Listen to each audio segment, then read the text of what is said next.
Enfin, une petite question, c'est pas une question. J'aimerais que chacun, euh, vous allez prendre une minute maximum. Si je vous dis, parlez-moi de Dieu. Elina, David, tout le monde peut répondre. Si je vous dis, parlez-moi de Dieu, donc il y en a un de vous qui démarre, ça va encourager les autres. Rassurez-vous, on ne demande pas quelque chose d'extraordinaire, hein, c'est juste ce qui vous vient à l'esprit. Si je vous dis, parle-moi de Dieu, de ce Dieu-là, qu'est-ce que tu me dis? C'est un vrai Dieu, ça n'existe pas. C'est un vrai Dieu. C'est un vrai Dieu fidèle. Un vrai Dieu fidèle. Amen. C'est notre Père. C'est notre Père. Notre Créateur.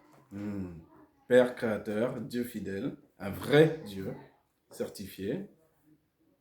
Elina?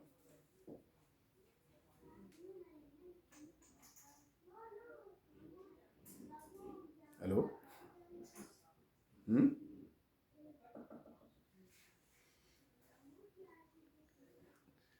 David? Un Dieu qui protège. Amen. Mario? Un Dieu qui a la joie. Amen. Mon frère? Qu'est-ce qu'on pourrait dire? Pour moi, c'est un Dieu que, même si tu ne le vois pas, parce que nous humains ne pouvons pas le voir. Et il est toujours là, il était toujours là. Un Dieu présent. Présence, la présence de Dieu. Merci beaucoup. Merci beaucoup. Vous voyez que il y a plusieurs attributs. On peut dire tellement de choses et encore on a très peu de mots. Hein? On le dit avec nos petits mots. Mais il y a tant à raconter de Dieu. Il y a tant à raconter. Ce matin, le cœur du message, c'est rappeler, il y a un rappel que Dieu veut faire aujourd'hui, qui est pas étonnant, mais c'est vraiment un rappel qui est très clair et j'espère qu'il sera planté dans chacun des cœurs, qui va rappeler son identité, ce qu'il est.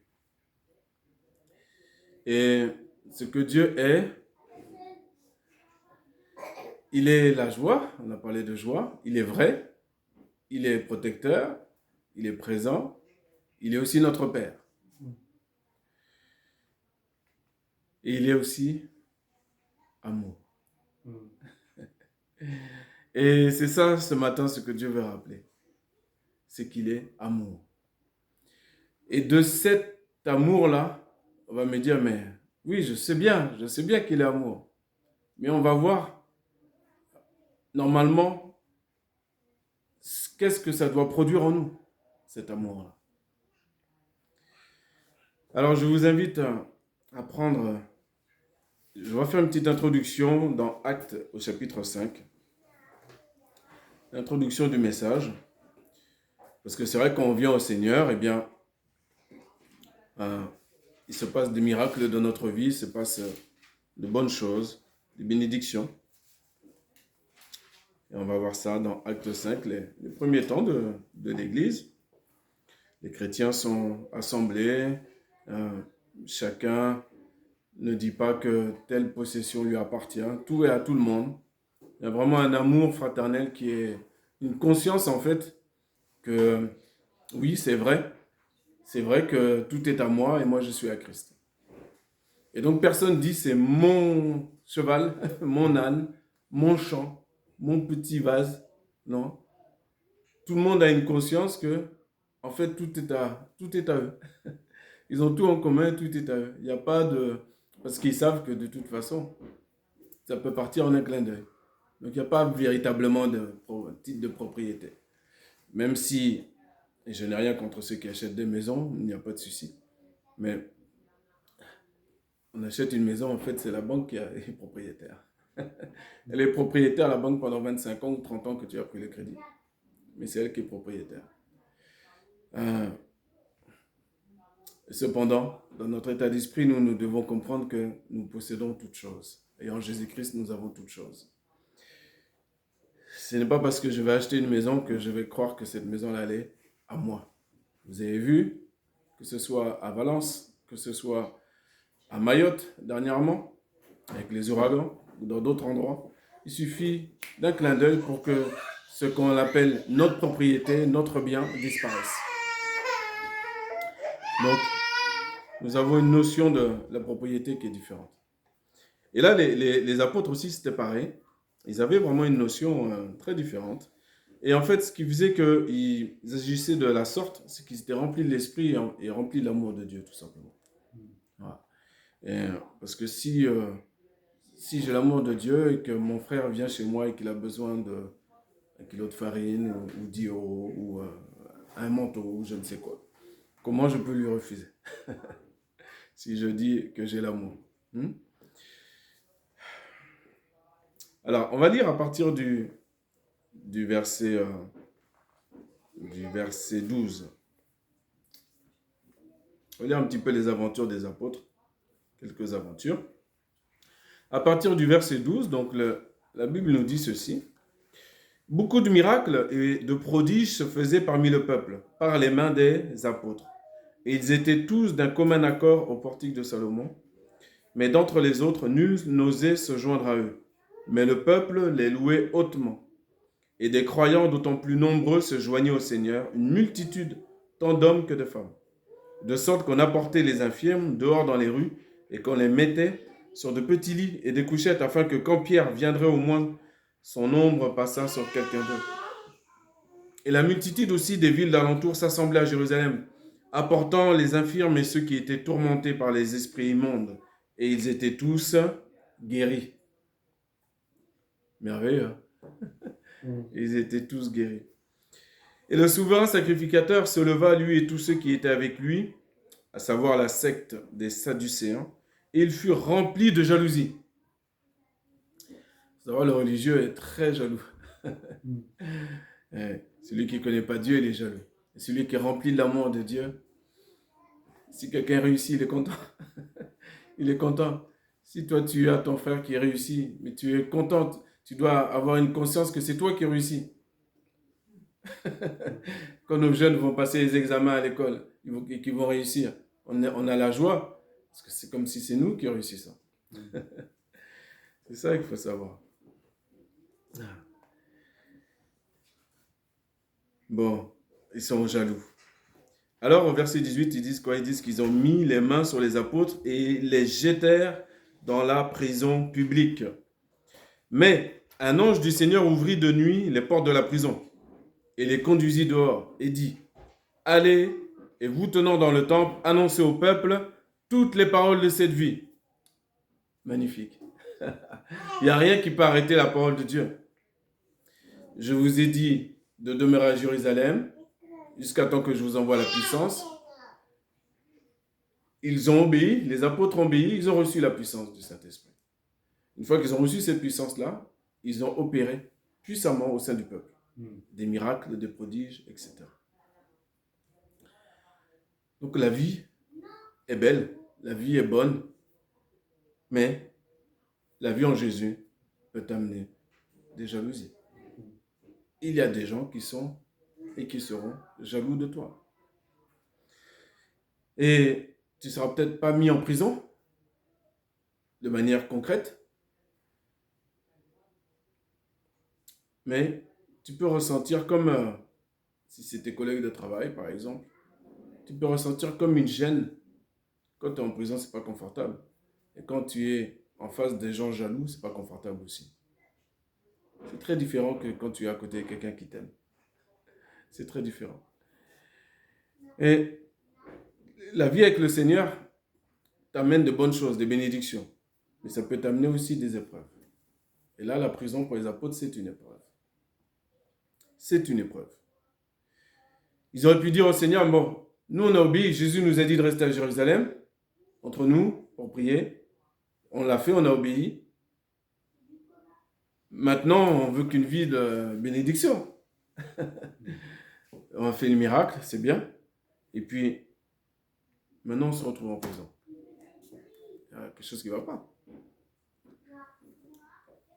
Dieu, on a dit, il est fidèle. Tout à l'heure, il est protecteur. C'est ça qu'on a dit tout à l'heure. comme il est protecteur, il a envoyé son ange. Son ange est venu et a ouvert les portes de la prison. Et bien, on va lire la suite. Verset 21. Quand ils ont entendu l'ordre de l'ange, eh bien, ils entrèrent vers le point du jour dans le temple et ils enseignaient. Encore une fois, ils ont obéi à Dieu. Mais le souverain sacrificateur étant venu, il est toujours là, lui, hein, et ceux qui étaient avec lui, ils assemblèrent le Sanhédrin. Sanhédrin, c'est le tribunal religieux juif de l'époque. C'est là où on traitait tous les cas, toutes les lois des Juifs. C'est vraiment un tribunal uniquement et principalement religieux. Et tous les anciens des fils d'Israël. Et ils envoyèrent à la prison pour les faire amener. Mais les huissiers, y étant arrivés, ne les trouvèrent pas dans la prison. Ah oui, parce que l'ange les a libérés. Donc, ils ne sont plus dans la prison. Et s'en retournant, ils leur apportèrent, disant, « Nous avons trouvé la prison fermée avec toute sûreté et les gardes se tenant aux portes. Mais ayant ouvert, nous n'avons trouvé personne dedans. » Et quand les sacrificateurs et le commandant du temple et les principaux sacrificateurs eurent entendu ces paroles, ils furent en perplexité à leur sujet. Mais qu'est-ce que ces gens-là qu'on enferme dans une prison? Qu'est-ce que c'est que ces chrétiens-là qui ont des épreuves terribles et ils ont encore le sourire, ils sont encore debout, ils ont encore la tête levée? Normalement, ils devraient commencer à maudire leur Dieu. Ils devraient commencer à blasphémer. Ils devraient commencer à calomnier. Ils devraient commencer à faire un peu comme le monde aussi. Comment ça se fait? Ils continuent à obéir à Dieu. Hein? Vous voyez? Ce n'est pas la prison, ce n'est pas les épreuves, ce n'est pas les problèmes qui vont nous faire continuer d'avancer. Et on va voir pourquoi la chute du message, la force qui nous fait toujours aller de l'avant. Toujours. Alors, ils étaient en perspectivité. Ok. Verset 25. Or, quelqu'un arriva et leur rapporta. Voilà les hommes que vous avez mis en prison sont au temple et ils enseignent tout le peuple. Alors, le commandant avec les huissiers s'en alla et les amena sans violence, car il craignait d'être lapidé par le peuple. Et les ayant amenés, ils les présentèrent devant le Sanhédrin. Et le souverain sacrificateur les interrogea, disant, « Nous vous avons expressément enjoint de ne pas enseigner en ce nom-là, c'est-à-dire dans le nom de Jésus. » Spirituellement, sache que quand tu parles de Dieu à l'extérieur, tu auras moins de problèmes que quand tu prononces le nom de Jésus. Tu peux parler de Dieu, il n'y a pas de problème. Quand tu vas commencer à parler de Jésus, là, ça va être autre chose. Là, comme par hasard, la personne que tu penses avoir une porte ouverte pour évangéliser, eh bien, tu vas voir que la porte se referme parfois, dès que tu entends Jésus. Notre intelligence ne peut pas comprendre à chaque fois pourquoi, comment, mais parfois ça se passe comme ça. Et quand Dieu, comme la personne est préconnue, eh bien, quand tu parles de Jésus, la porte s'ouvre encore plus. Et la personne est encore plus attentive et pose encore plus de questions par rapport à Jésus. Ils vont savoir plus de ce Jésus-là. Alors, les religieux, donc l'ennemi de l'époque, a commandé aux apôtres de ne pas enseigner dans le nom de Jésus. Et ils disent quoi? Deuxième moitié du verset 28, il dit « Voici, vous avez rempli Jérusalem de votre doctrine, et vous voulez faire venir sur nous le sang de cet homme. » Et Pierre et les apôtres répondant dirent « Il faut obéir à Dieu plutôt qu'aux hommes. Le Dieu de nos pères a ressuscité Jésus, que vous avez fait mourir, le pendant au bois. C'est lui que Dieu a exalté par sa droite prince et sauveur, afin de donner la repentance à Israël et la rémission des péchés. Et nous lui sommes témoins de ces choses, ainsi que l'Esprit Saint que Dieu a donné à ceux qui lui obéissent. » Si on te demande un jour comment recevoir le Saint-Esprit, tu dis à la personne d'aller dans Acte 5, verset 32. Ça lui donnera déjà une indication. C'est bien sûr croire par la foi, bien sûr, à partir du moment où on croit en Jésus-Christ, Fils du Dieu vivant. Bien sûr que la route est tracée pour que le Saint-Esprit vienne, bien sûr. Mais il faut savoir que, je vous avais déjà raconté une histoire aussi, avec deux personnes qui voulaient recevoir le baptême dans cet esprit dans une réunion. Je ne sais pas si vous vous rappelez. Mais en tout cas, il y avait deux personnes. C'était un frère, un ancien il y a longtemps. Et il y avait une réunion spéciale. Et les personnes étaient bénies, touchées par le Saint-Esprit. Et commençaient à avoir les dons. Et puis donc, on fait un appel et puis les personnes viennent et puis on prie pour elles. Et quand on impose les mains, eh bien les personnes reçoivent. Et puis, à un moment donné, il y a un homme et une femme qui viennent devant le frère. Et puis là, le frère, auparavant, il parlait dans sa langue. Donc c'était en anglais, c'est un américain. Et là, il était perturbé. Quelque chose mais il ne savait pas quoi. Il ne savait pas. Alors, il a prié en langue. Il a prié. Rien s'est passé. Ils n'ont rien reçu. Mais il y a le jeune homme qui lui dit « Ah, bah, je ne savais pas que vous parliez si bien le latin. » Ah bon, je parlais latin, mais je ne sais pas. Quand on parle en langue, on ne sait pas quelle langue on parle. Parfois, on parle une langue céleste. Parfois, tu vas parler une langue qui est parlée dans un autre pays, mais toi, tu ne sais pas. Et donc, le frère, un peu curieux, lui dit bah, « Qu'est-ce que j'ai dit, justement, toi qui connais bien le latin ?» Parce que le jeune homme avait étudié le latin. Et il lui dit « Vous avez dit que nous n'étions pas dignes de recevoir le Saint-Esprit. » Alors, ça, c'est le genre de phrase qu'on n'aimerait pas entendre. Mais, donc le frère, quand il a entendu ça, il a commencé à questionner les jeunes gens. Et puis, il a vu qu'en fait, ils vivaient en concubinage, qu'ils n'avaient aucune intention de se marier, volonté de se marier. Parce que Dieu regarde à l'intention. Il ne regarde pas si tu es déjà marié ou pas marié. Il sait déjà si tu veux ou si tu ne veux pas. Il regarde l'intention, c'est ça qu'il regarde. Heureusement, notre Dieu n'est pas comme les hommes. Il ne juge pas l'extériorité, et il juge les cœurs et les reins. Donc, à partir du moment où toujours pour ceux qui ne sont pas encore mariés au milieu de nous, rassurez-vous, quand tu es toujours dans cette intention-là, il n'y a aucun problème.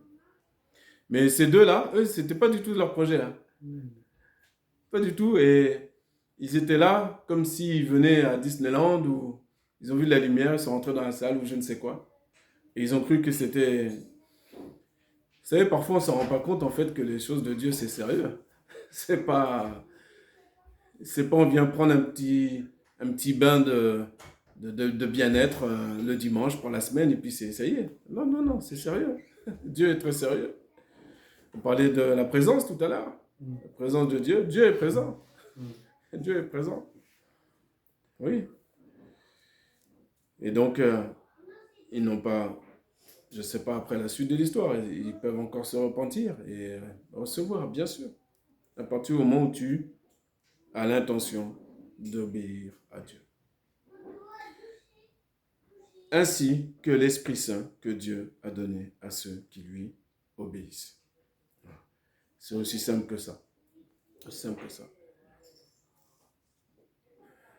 Dieu s'est donné de bonnes choses à ses enfants. Et il ne va pas refuser le Saint-Esprit à ceux qui lui demandent. Pas du tout. Pas du tout. Il attend que ça, de diffuser, diffuser, diffuser. Le problème, ce n'est pas lui, c'est nous. Et ça a été dit tout à l'heure dans une prière, je crois d'ailleurs, que le problème, c'est nous qui sommes fermés. Dieu et l'Esprit Saint de Dieu est là. Il n'y a pas de problème. Pour tout le monde. Il n'y a même pas une question d'âge. J'ai été touché par l'Esprit Saint, j'avais l'âge de David, l'âge de Lina d'ailleurs, de 11 ans. C'est ça David, tu as 11 ans? Oui. À votre âge, lors d'une réunion pour les enfants dans les camps de jeunesse. Et Dieu aussi renouvelle aussi, pareil. Quand tu as besoin, tu grandis. Et quand tu sens que tu as besoin d'être renouvelé, eh bien je me rappelle un jour, j'avais fait cette prière-là d'être renouvelé. J'avais jeûné, prié, et puis on était sur Paris, et un jour on avait visité l'assemblée de mes parents à Sens. Et puis je ne savais pas que ce jour-là, il y avait jeûne et prière le midi. j'apprends ça sur le tas, on va dire. J'ai dit, bon, on va rester. Je dis, on va rester. Même si j'aurais bien aimé manger un petit peu. J'ai dit, quand on descendait chez mes parents, on mange toujours bien. Et tu te dis, tu vas manger, tu vas pas manger? Ah là là. Ça, c'est quand tu es jeune. Tu ne comprends pas encore tout. Mais j'ai décidé, non, de rester, prier, passer du bon temps dans la présence de Dieu. Et d'un coup, c'est comme si j'avais oublié ma prière, mais le Saint-Esprit est tombé sur moi, m'a traversé de la tête aux pieds. De la tête aux pieds, avec puissance. Dieu est fidèle. Même nous, si parfois on veut faire de bonnes choses, on veut faire des promesses, sur 10 promesses, si tu arrives à en faire 8, c'est bien. Parce qu'on est limité. Des fois, il y a des promesses même qu'on veut faire, mais on n'arrive pas. Il nous manque toujours quelque chose. Et c'est pas la peine d'être dur envers soi-même, c'est juste que c'est comme ça. Depuis que le péché est entré dans le monde, il n'y a rien seul qui est parfait.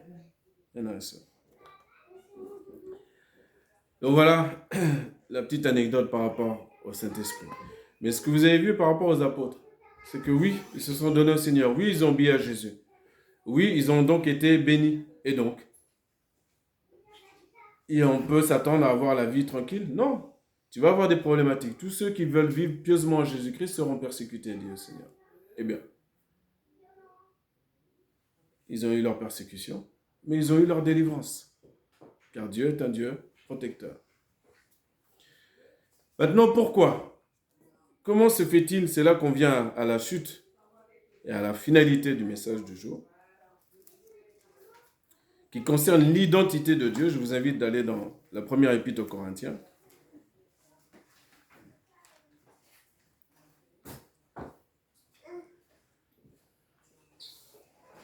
Cette identité-là, c'est l'identité qu'on doit réclamer pour nous-mêmes aussi.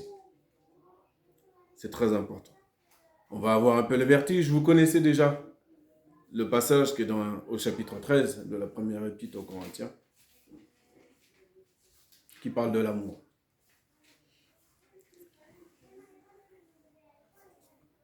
Que l'Esprit de Dieu nous renouvelle encore notre lecture, car c'est un passage que les chrétiens ont l'habitude de lire, bien entendu.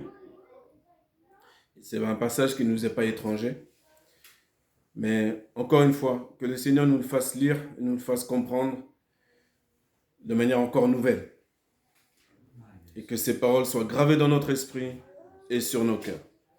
Amen. Si je parle dans les langues des hommes et des anges, mais que je n'ai pas l'amour, je suis comme un airain qui résonne ou comme une cymbale retentissante.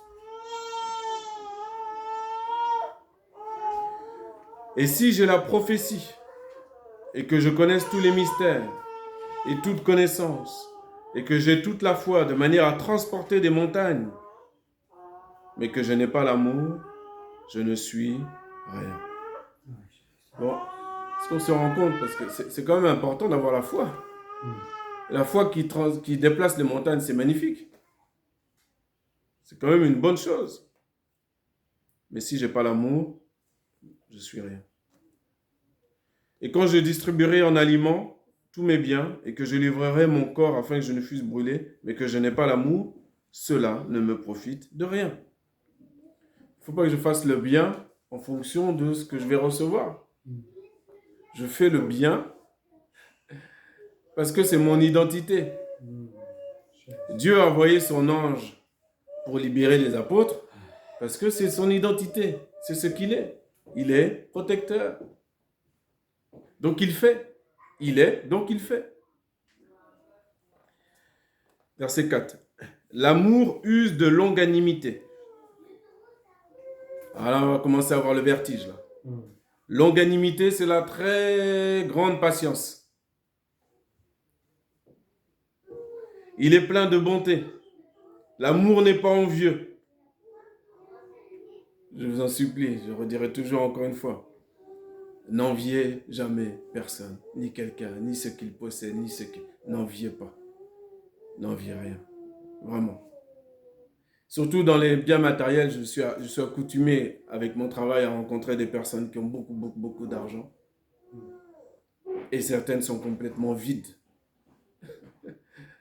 Et j'envie pas leur vie. J'envie pas leur vie. Ne soyez pas envieux. L'amour ne se vante pas. Effectivement, dans les proverbes, c'est marqué qu'un autre te loue. C'est-à-dire une autre personne, étrangère à toi, dise du bien de toi. Un étranger et non tes propres lèvres. Non. Il ne s'enfle pas d'orgueil. Il n'agit pas avec inconvenance. Il ne cherche pas son propre intérêt. Il ne s'irrite pas. Il n'impute pas le mal. Il ne se réjouit pas de l'injustice, mais se réjouit avec la vérité. Il supporte tout. Ah, ça y est, on commence à avoir mal au cœur. Il supporte tout. Il croit tout. Il espère tout. Il endure tout. L'amour ne périt jamais. On va faire une petite pause. Là, on voit la hauteur, la grandeur, la magnificence, l'extraordinaire qui est notre Dieu. Tu vas lui faire une promesse dans la chambre, tu vas fermer la porte, tu vas dire je ne vais plus recommencer. Tu as Dieu qui va dire je te crois. Tu as fait des bêtises, je te crois. Qu'est-ce que ça veut dire? Ça ne veut pas dire que Dieu sait que tu vas recommencer ta bêtise, qu'il ne sait pas que tu vas recommencer ta bêtise. Dieu il connaît toutes choses, il sait tout. Mais son cœur, c'est de t'encourager vers l'avant. Et quand tu crois, quand tu donnes ta confiance à ton enfant, et que tu ne vas pas lui dire avec ta bouche, non mais de toute façon, t'inquiète, je sais que tu vas faire encore ça. Je sais que tu vas faire encore ça. De toute façon, tu me promets ça, mais tu vas faire n'importe quoi. Non. Eh bien, tu vas être nourri par le fruit de tes lèvres. Encore une fois, on revient dans les proverbes. Au lieu de l'encourager, donner les paroles, esprit et vie. Tu es comme à la place de Dieu, tu connais ton enfant. Tu n'as pas besoin de lui dire tout ce que tu connais de lui. Quand toi, tu vas l'encourager dans la bonne voie. Tu vas dire, c'est bien mon fils, c'est bien ma fille. Vas-y, tu vas y arriver. Mais tu es déjà prête. Tu es déjà prêt au fait qu'il chute encore. Tu es déjà prêt. Mais si tu n'es pas prêt, tu n'es pas dans le cœur de Dieu. Tu es dans ton propre cœur à toi. Et de ce que tu veux, toi, pour l'autre. Si tu es dans le cœur de Dieu, tu es limité. Nos enfants, on les éduque jusqu'à un certain point.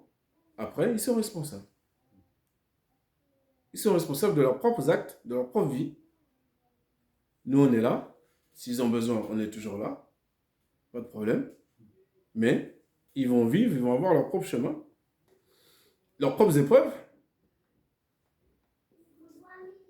Et à ce moment-là, il faut qu'ils se rappellent de l'amour. Pour revenir vers le Père, vers la mère, il faut qu'ils se rappellent ces balises que nous sommes, nous les parents, quand nous sommes consommés dans cet amour de Dieu-là. Ils vont se rappeler que c'est vrai qu'il y a des fois, mon père, il aurait pu m'en mettre une belle. Il n'a pas fait. Les enfants savent. Ils savent, il n'a pas fait. Et des fois, ils font des grosses bêtises, on ne dit rien. On ne dit rien. Mais on sait qu'ils savent, que nous savons. Ça ne veut pas dire qu'on les encourage à faire les bêtises. Non, pas du tout. Pas du tout. Mais on doit démontrer l'amour de Dieu. Et il y a un temps pour corriger, il faut le faire, c'est aussi biblique. Et il y a un temps pour user de miséricorde. La miséricorde aussi instruit. C'est une belle instruction aussi. Sans faire des grands discours avec la bouche. Pas besoin, nos enfants comprennent. Un regard, ça suffit. Un regard. Tout le monde a compris. En un instant, l'enfant et le parent, ils ont compris. Et ça, c'est quand on est rempli de l'amour de Dieu, quand on est rempli de l'esprit, quand on est bien, on est aligné avec notre Dieu. Si on n'est pas aligné avec notre Dieu, bien nous, on n'est pas parfait. On va déraper. Et si on est aligné, l'amour d'un Corinthiens 13, nous-mêmes on bénéficie, on fait bénéficier les autres.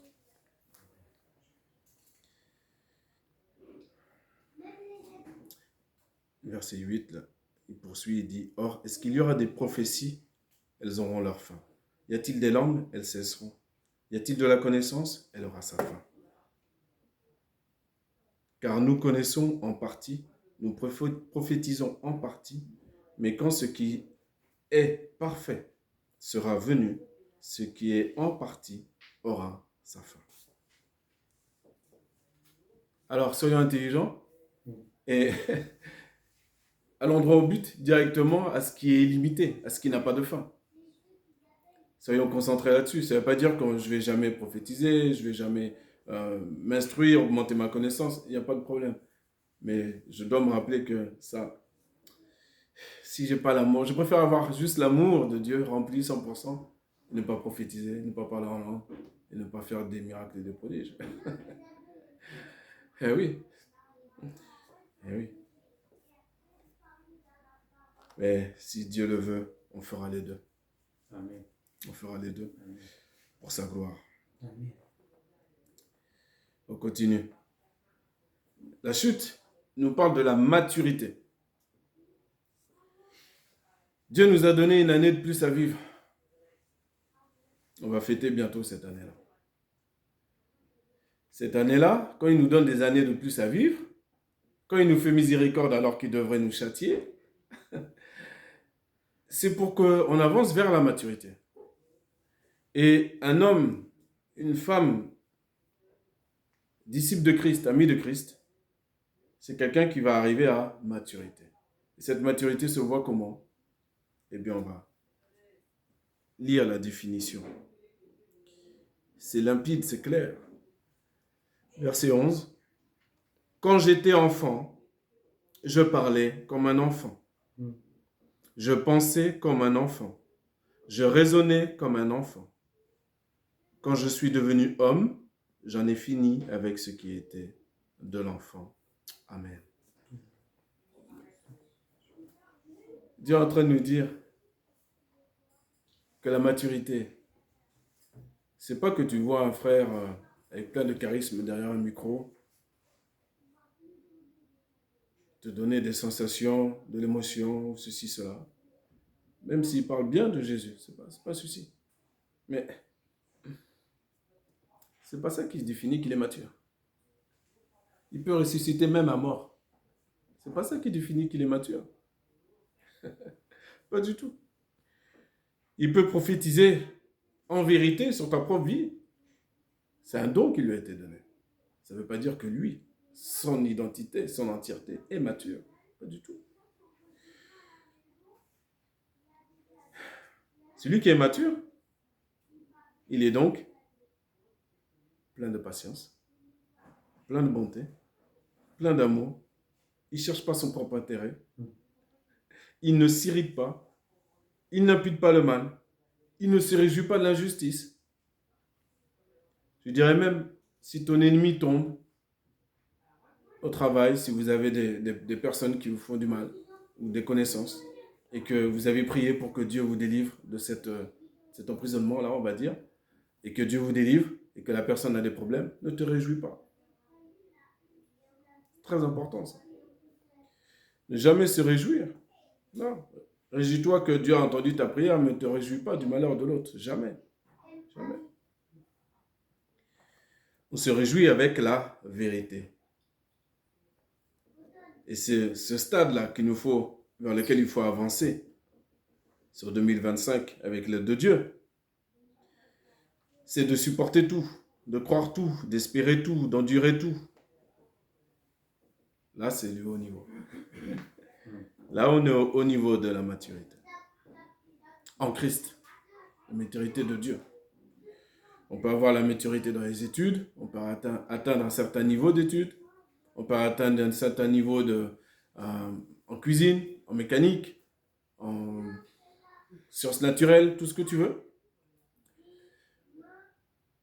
Mais ce qu'il faut chercher, le niveau à atteindre, c'est le cœur de Dieu. Le cœur de Dieu, c'est l'amour.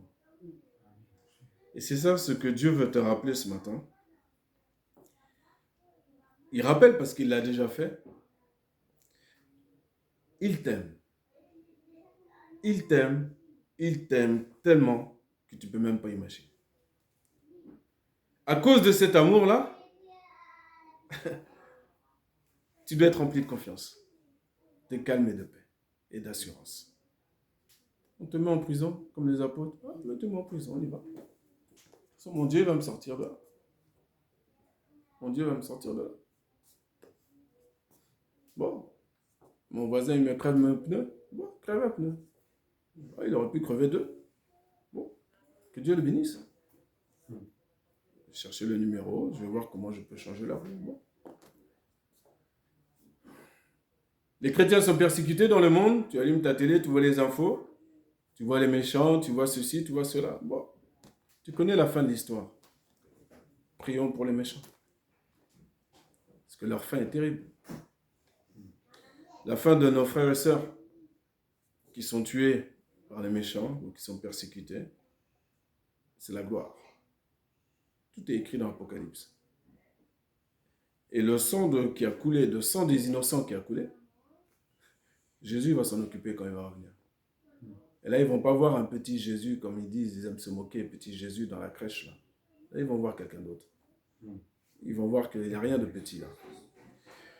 Maintenant, sachant ça, en tout cas, moi, à titre personnel, ça me suffit pour prier pour mes adversaires. Ça me suffit pour prier pour ceux qui persécutent mes frères et sœurs dans le monde. Ça me suffit parce que je sais que Dieu est juste.